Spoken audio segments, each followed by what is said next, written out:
səthi münasibət yaşayırlar. Kimsə dərinləşmək istəmir o münasibətin içərisində, kimsə o əsl sevgini, əsl bağlılığı, onu yaşamaqlara cəsarəti yoxdur. Amma soruşsan, deyəcəklər ki, qadınlar deyəcək ki, mənim kişi modelim budur, belə olsun. Kişi deyəcək ki, mənim qadın modelim budur. Amma bir soruşsan onların özlərinə, sən həmin kişi modelinin yanında dura biləcək səviyyədə özünü yetişdirmisənmi?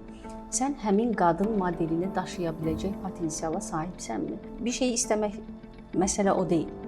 Məsələ sən onun yanında daşıya biləcəksənmi onu? Çünki bir şey istəyə bilərəm, yaxşı bir şey istəyə bilərəm. Amma sənin istədiyin şey sənə zərər də verə bilər. Sən bir baxdınmı ki, özünə ki, mən özümə güvənirəm o barədə ki, bu həyatı sürdürə bilərəm, yəni davam etdirə bilərəm. Birinci buna baxmaq lazımdır.